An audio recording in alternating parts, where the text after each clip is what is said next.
Welcome back to your spiritual astrologer.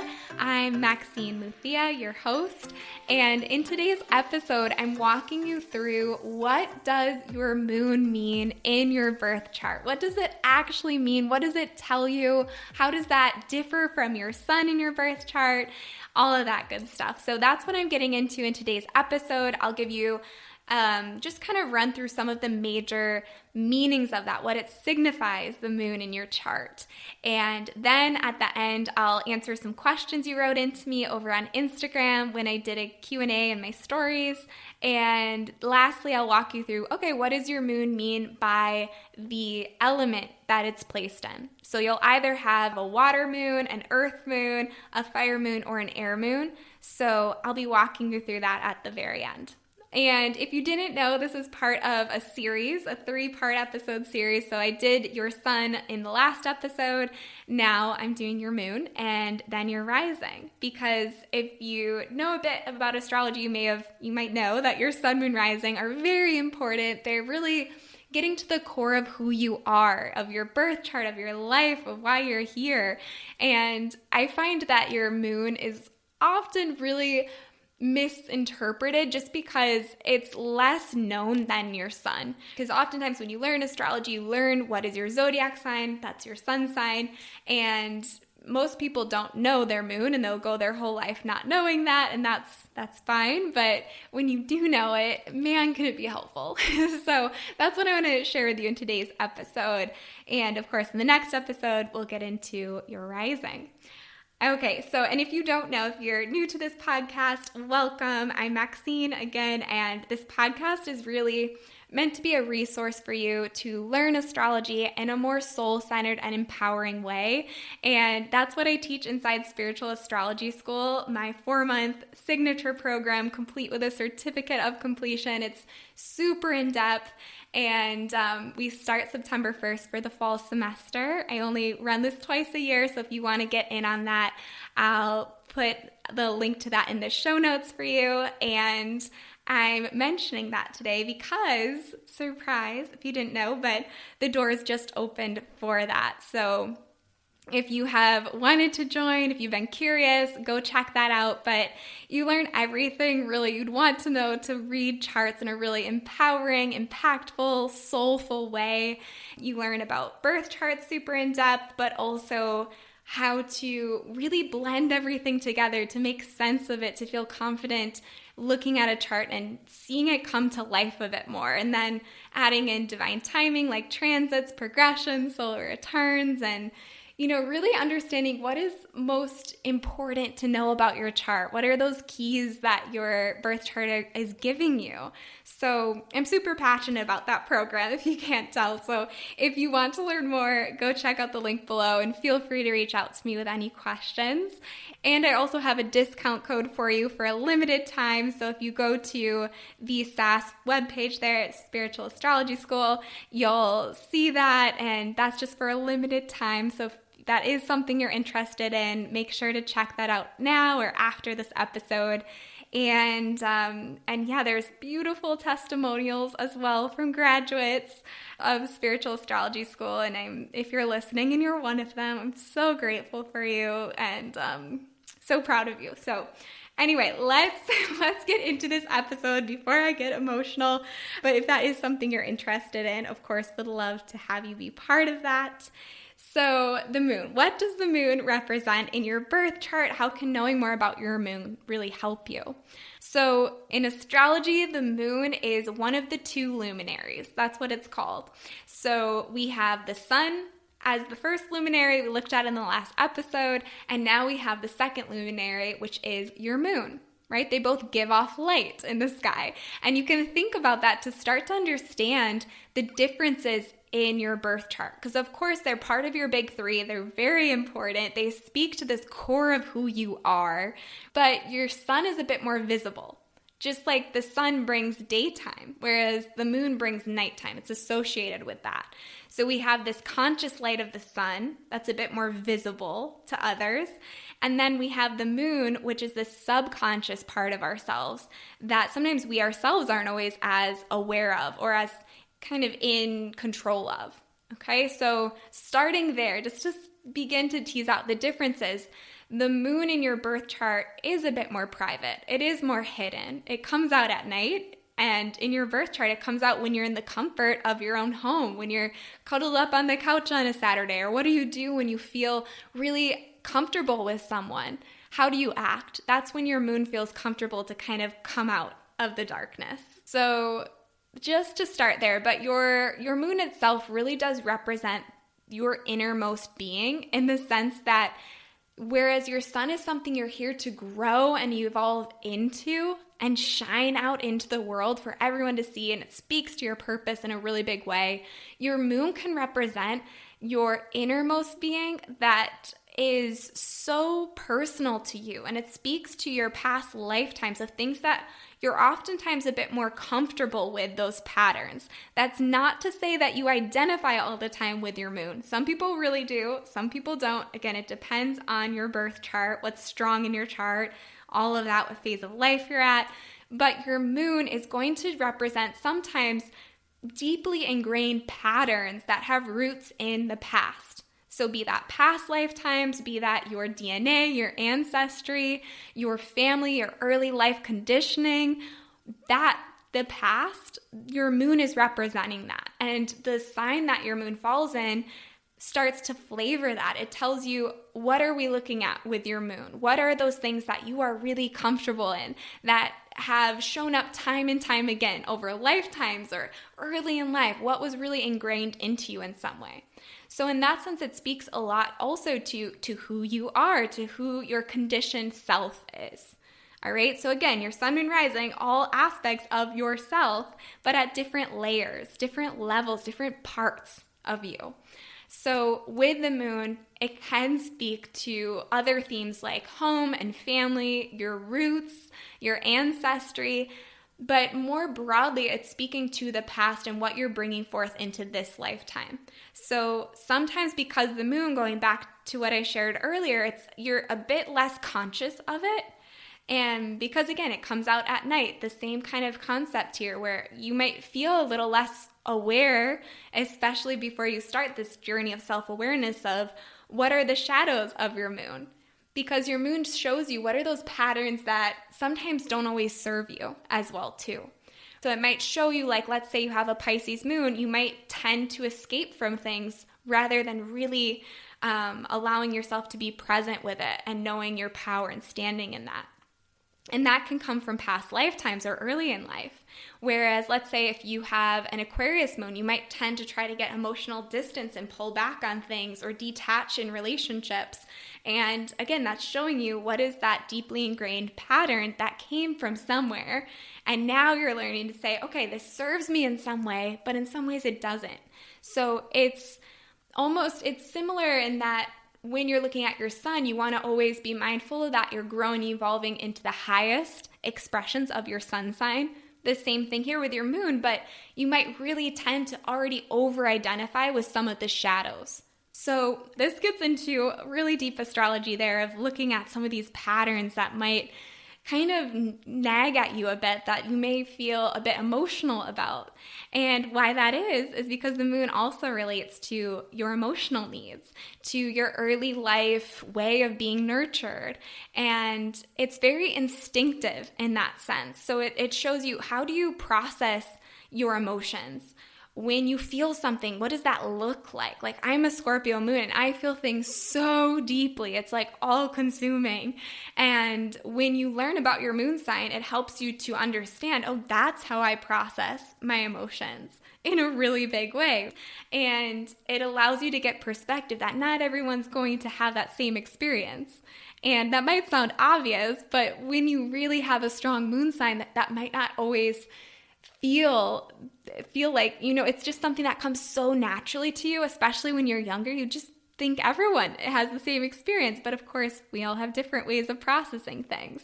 So that's your moon sign. It's how you process emotions, how you go about really instinctively feeling things before you filter things. Like if someone were to come over to you right now and knock you down, like, what is your instinctive reaction a bit? Like, how would you initially kind of react before you filter things and start thinking, oh, they may not have meant to, it's an accident. What comes immediately first? That allows you to that's a little bit of Mars in there too, but you start to see, oh, that's my moon sign showing through. So maybe you react in a very a direct way. You have an Aries moon, or maybe you're a Libra moon and you're apologizing yourself, to that person who bumped into you. And this speaks to that way of processing things instinctively from past lifetimes even. So just to kind of lay that out for you, but it is something that is with your moon sign of familiar territory. It's not always that you identify with your moon. It's that there are patterns there that you will recognize in yourself. And sometimes they're part of yourself that you don't want to always recognize, but I guarantee you people near you will recognize it in some way. So it's so familiar to you that's why you don't always recognize it. It's kind of like you can't see the forest because you're in the forest, right? Or I think I'm getting that wrong. You can't see the trees because you're in the forest, that kind of thing. But yeah, because also there's this connection to home and family, it can be really helpful to see in your birth chart with your moon, that's how you need to be nurtured, or it can show that was how you were nurtured, or maybe the lack of what you were missing. So thinking about that as well is really beautiful to start to get a perspective on your past and work on really seeing what it is you need to heal for yourself as well. And okay, so I'll leave it at that. There's just so much to say about the moon, but it really represents this inner part of yourself that's a bit more instinctive, oftentimes hidden from others. People won't always recognize that part of yourself. Like you might be a really sensitive Cancer moon, and if you have a Capricorn sun or you have a Sagittarius rising, or people might not always see that in you. And that's where it gets to be a little, honestly, a bit difficult sometimes, because it might be so obvious to you and other people might just not see it. They need to be reminded that you need help on something or that you're feeling frustrated, and they might not see it. So that becomes another conversation of looking at your sun, moon, rising as a whole, but keeping in mind that this is a part that you, for yourself, for your own emotional well-being, would do well to really navigate more in depth, to get curious about of how do I need to nourish myself. And that extends into relationships. And once you can nourish yourself, you can then be able to share, this is what I need to really feel nurtured. Okay. And the last thing I will share too, the sun and moon, sometimes the sun can be in reference to the father archetype and the moon, the mother archetype, even the masculine and feminine principle and all of that. And that gets down a whole nother train of things, but just if you were curious there. Okay, so let's now take a look at some of the questions you wrote in, your moon questions. And this will really help what I shared come to life a bit more. So I have 3 questions for you. And question number 1, the question is, what is the difference between a Scorpio sun versus a Scorpio moon? Okay, so here you have to understand that Scorpio energy, whether it's your sun or your moon, is gonna come through in your life as in a big way. Like that is a part of your core being, and it's something you need to work at embodying. So Scorpio, that is that energy of passion, of intensity, of feeling really deeply, of a fascination for those taboo topics, of topics like death or sex or things people don't want to talk about. There's a need to really get into the good stuff there, and also to allow yourself to transform. So, and intimacy is a big thing. I could go on, but that's Scorpio energy in a nutshell, okay? And that will show up yes or yes if you have that in your big 3. But looking at the sun versus moon question, a Scorpio sun can't hide that energy. And so it's a part of themselves. It's a part of their identity, what themes they identify with, how they learn to know who they are, and what their purpose is might be connected to that in a really obvious, visible way, like the sun itself high in the sky. And also with that, it's a part of themselves that they're a bit more aware of, and it's a bit more clumsy energy. And I don't mean that in a bad way, but our sun signs are really a part of ourselves that we are learning to develop. And it's a little less familiar than the moon. So if you have a Scorpio moon, that has the advantage in a sense of really you know that well. But also on the flip side is sometimes you know that really well. It's those deeply ingrained patterns, those fears, those conditionings that sometimes don't always support your best interest in this lifetime. So oftentimes with a Scorpio moon, it is a bit more hidden. Others might not see that part of yourself. And I had some of you share your examples. It was so beautiful to see how you identify a lot with your moon, but other people don't see that all the time. And that is, I say it's beautiful because that's the nature of the moon. It's something we tend to kind of hold close to our hearts.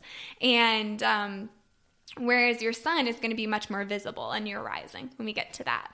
So hopefully that kind of helps to tease that apart. But a Scorpio moon is definitely going to be someone who, for example, feels intensely, has had a lot of intense experiences, sometimes a lot of pain as well at times. Scorpio can be kind of a difficult sign in that way. And not other people don't always know about it, so it can be a bit of a lonely moon sign to have in that way. I'm laughing because I have a Scorpio moon, and that's so true. But on the flip side of that, a Scorpio sun, that's something that even if they wanted to hold that close to their chest, like other people just see it. So that can also have, kind of finding your way, getting the handle on things with a Scorpio sun, that also presents its own set of challenges, okay? But strengths for both of them too. Because the strengths of the moon sign is that really well. There might be some talents to develop there in terms of those Scorpio themes of like healing and regeneration and occult knowledge and all of that. But yeah, so hopefully that gives you a good answer to that question. Okay, so I want to cruise through the last two questions and group them together, and then I'll get into what does your moon mean by element. But Olive asked, if you have your sun and moon opposite one another, what does that mean? And Clara asked, what if your sun and moon are in the same sign? What does that signify? So this gets into what's called your moon phase or your natal lunar phase, and I get super in-depth into this in SAS. There's so much to say about this in terms of karmic implications, your way of processing your life lessons, and so much. But to keep it simple, if you have your sun and moon in the same zodiac sign, that means you were born on or near a new moon. If you have your sun and moon in opposite signs, you were born on or near a full moon. And there's so much that I could get into there, so maybe I'll do an overview or an intro to it in a future episode. But ultimately, the new moon energy brings with it certain challenges and certain gifts, and likewise the full moon too, as you can imagine. So for example, the new moon really has this, I notice people have this really big need to put themselves out there and not let themselves be inhibited by what others around them want. That's so important for your soul. And then a full moon, you actually are learning compromise. You're learning how to meet in the middle.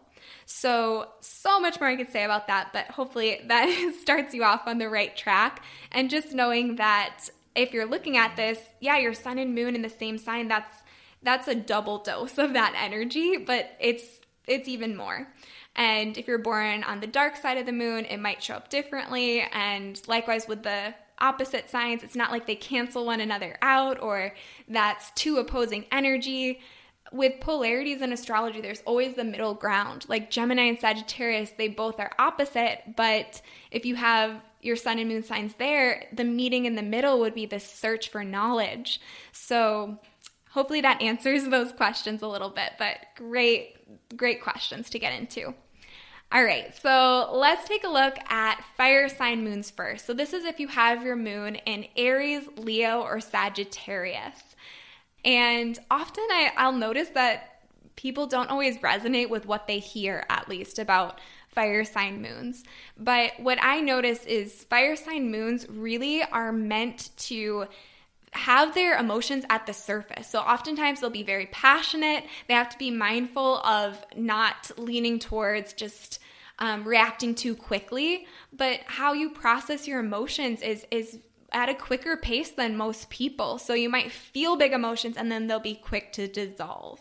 And also when it comes to how you need to be nurtured and how you really want to be loved is you feel a need often to have people show you, not just tell you things, but actually show with their actions how they feel.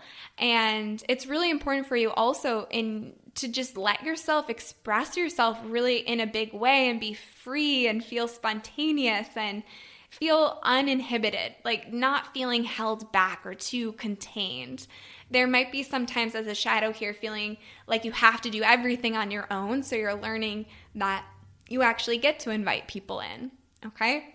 And then if you have an air sign moon, that is Gemini, Libra, or Aquarius, here when it comes to your emotional way of processing and being your inner world, it's very cerebral. So you might really need to process things by talking it out.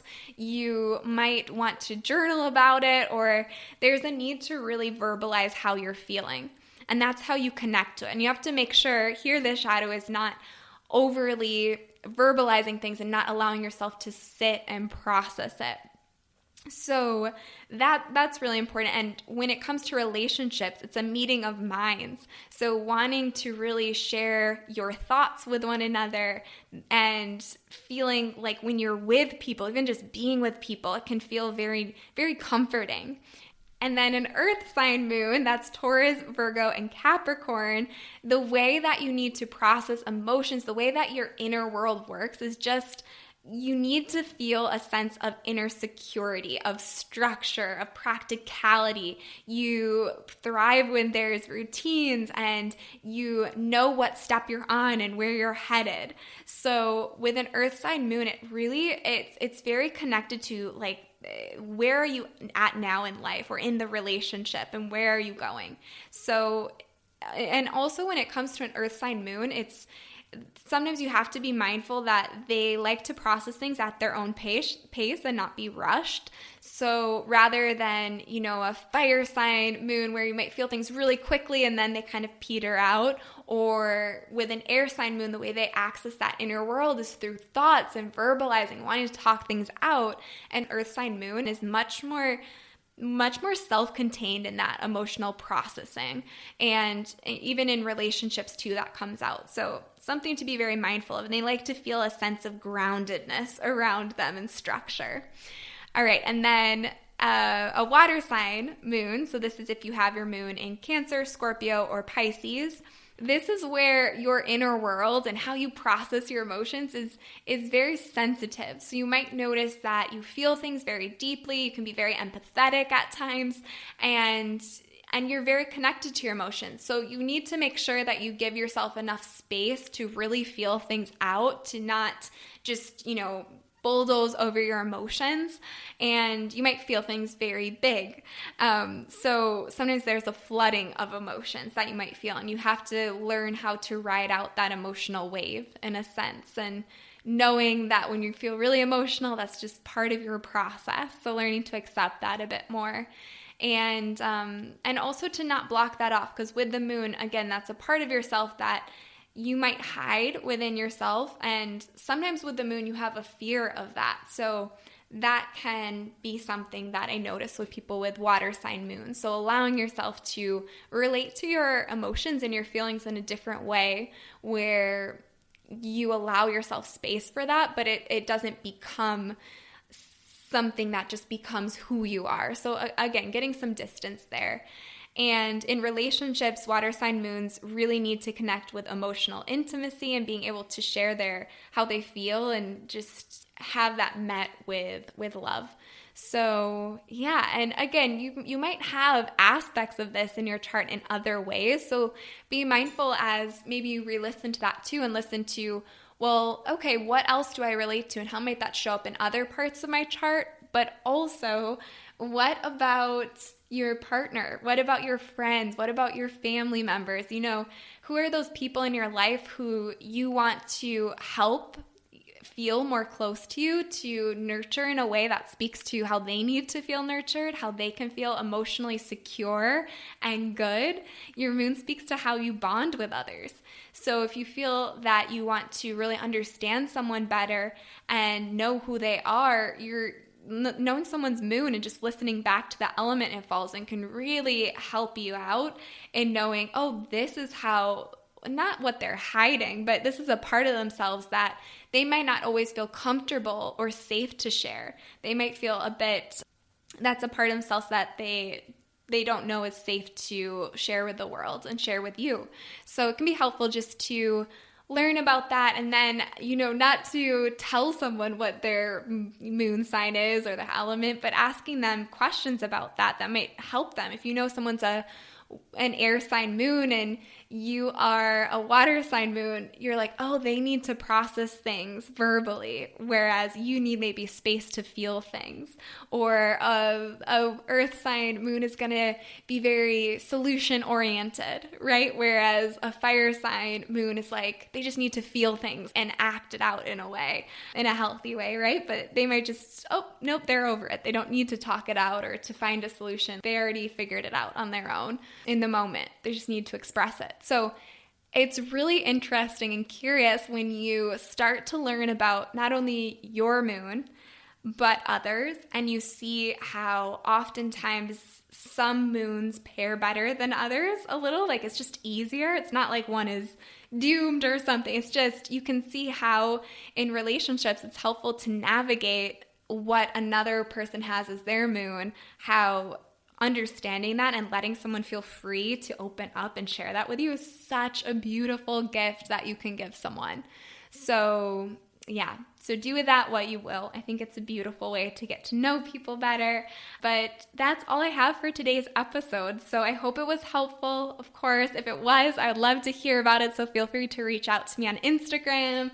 Share with me, any takeaways you had, maybe what your moon sign is versus your partner's or someone in your life, maybe who you haven't always seen eye to eye with. How might that change how you see them? Or, you can journal on these questions too. You don't have to share them with me, but I love to hear it. And if this was helpful for you, I'd be so grateful if you gave it a 5-star review. And make sure, of course, you're subscribed so you don't miss out on future episodes. Next, I'm going to do the next episode in this Sun, Moon, Rising series for your rising sign. So stay tuned there. And of course, if you want to sign up for Spiritual Astrology School, I'm so excited. I'd love to have you if it feels like a good fit. And just reach out to me with any questions. But yeah, that's all I have for you today. So thank you so much for learning astrology with me. I'm so grateful you're here. And yeah, until the next episode, bye.